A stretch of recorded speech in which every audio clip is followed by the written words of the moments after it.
Enfin, un an déjà. Alors, comment tout a commencé sur YouTube pour moi? Alors, il y a pas plus tard qu'un an, ça devait être en septembre, fin août, début septembre, je venais de finir ma fanfiction de Fairy Tail sur Wattpad. Fairy Tail chaîne de story, pour ceux qui connaissent, dans laquelle j'avais passé une année à écrire au complet, qui suivait en fait l'intrigue de la série Fairy Tail, enfin pour le coup les scans à l'époque, que j'avais écrit en parallèle, où j'avais pris beaucoup de plaisir à l'écrire.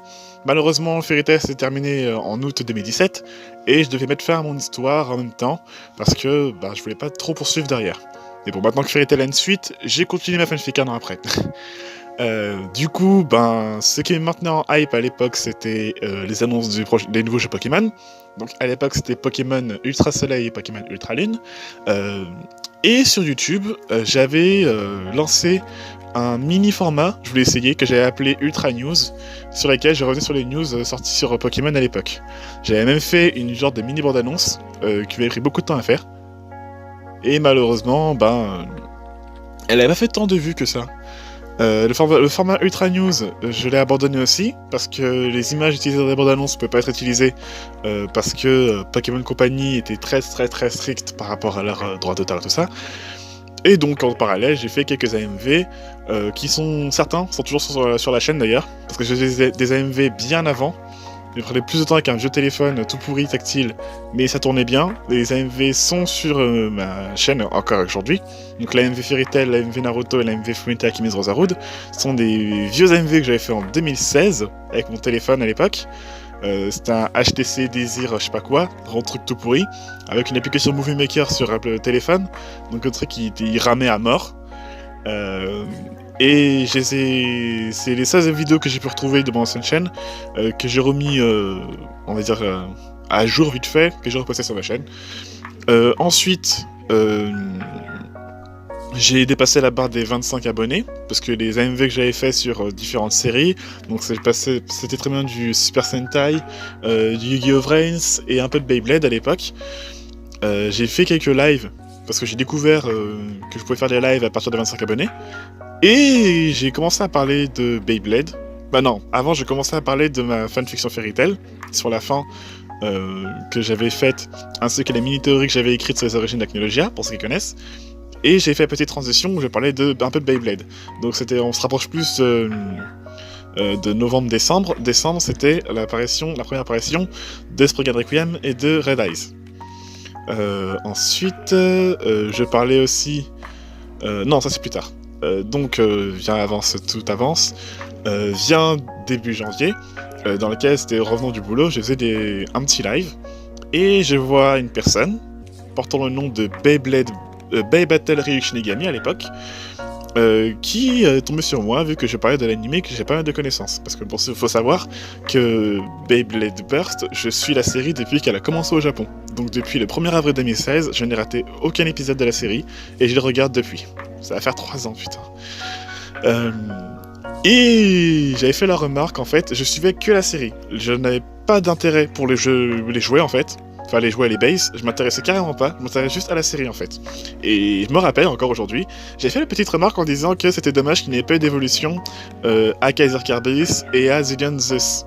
Elle m'a limite disputé en commentant dans le live en me disant « Ouais, mais mets-toi à la page, reste sur WBO, il y a des évolutions à ce toupie, elle s'appelle Guardian Carbis et Galaxy Zeus. » Et... En fait, à l'époque, je connaissais pas du tout le YouTube Game Beyblade. Je savais pas que le Beyblade Burst avait autant d'importance sur internet, enfin en principe, dans l'univers Beyblade, et qu'il y avait des gens qui suivaient la série. Moi, pour moi, c'était juste une série que je regardais comme ça, juste pour le fun, vu que j'avais bien Beyblade, et que j'avais bien aimé le principe, et que j'avais tout de suite accroché. Ensuite, elle m'avait carrément proposé d'intégrer son groupe, donc le fameux Bey-Group. J'avais pas Facebook à l'époque, ouais, ça fait même pas un an que j'ai Facebook. Donc j'ai créé un Facebook pour l'occasion, et j'ai rejoint les Bey-Group. J'ai fait la rencontre avec les autres, que vous avez sûrement vu et entendu via diverses manières. Arrive début février. Début février, c'est le début de Kaito Sentai les Pan Ranger vs Kaito Sentai Battle Ranger. Une de la série Sentai de 2018, pardon. Je lance ma mini-émission Les revues du Playmaker. qui n'était pas du tout axée sur Beyblade, enfin que sur Beyblade, c'était sur 2 séries. Il y avait celle-ci, puisque Super Sentai ainsi que les Kamen Rider et Power Rangers sont un genre très très peu connu, qui est appelé le Tokusatsu, que certains connaissent maintenant via moi, mais c'est très très peu répandu. J'avais commencé à faire des reviews sur Lupin Ranger vs Battle Ranger.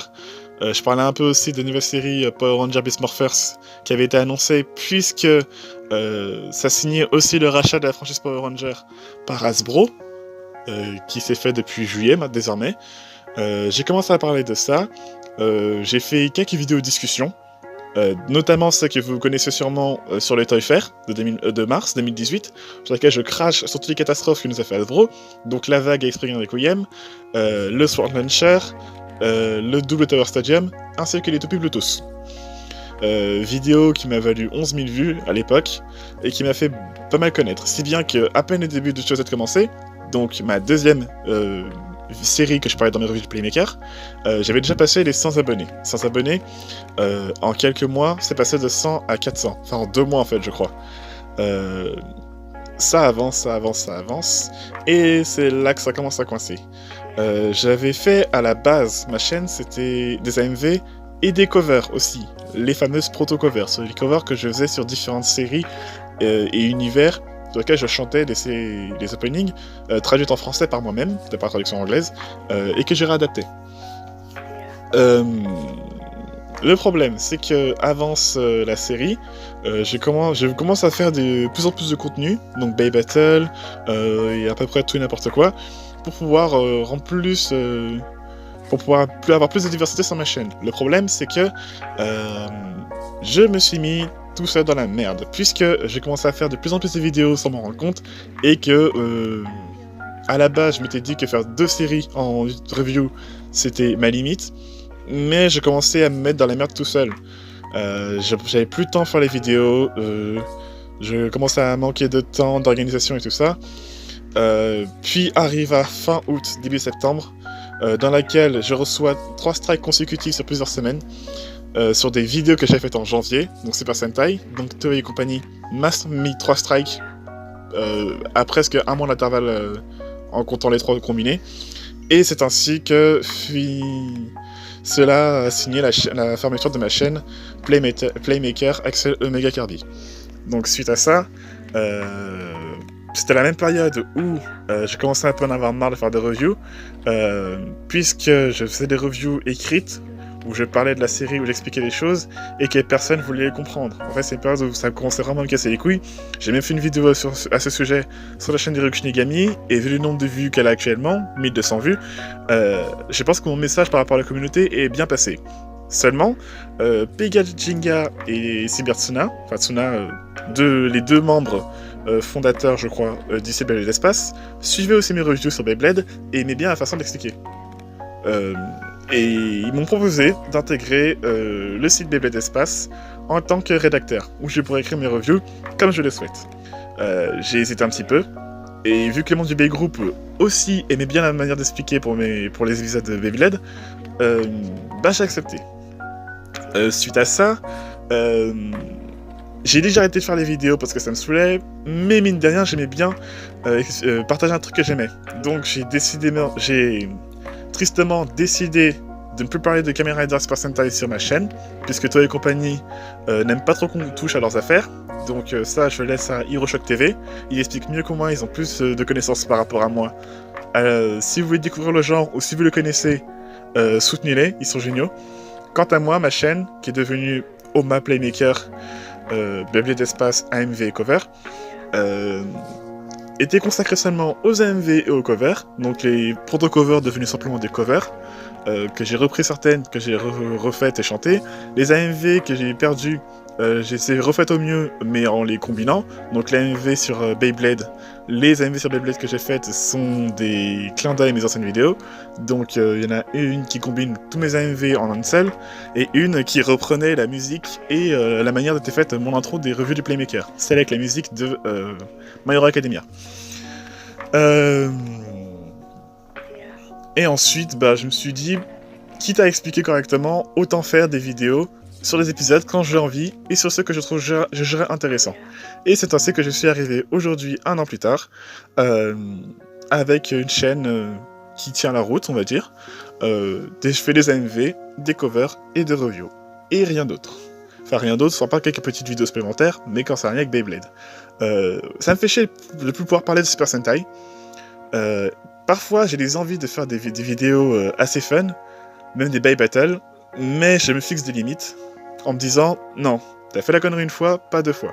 Faut que t'arrives à te modérer et voilà. Bah voilà tout ce que j'avais envie de vous dire. Hein. En fait cette vidéo c'était l'histoire de vous expliquer comment ma chaîne s'est créée, comment j'ai pu me faire entre guillemets connaître.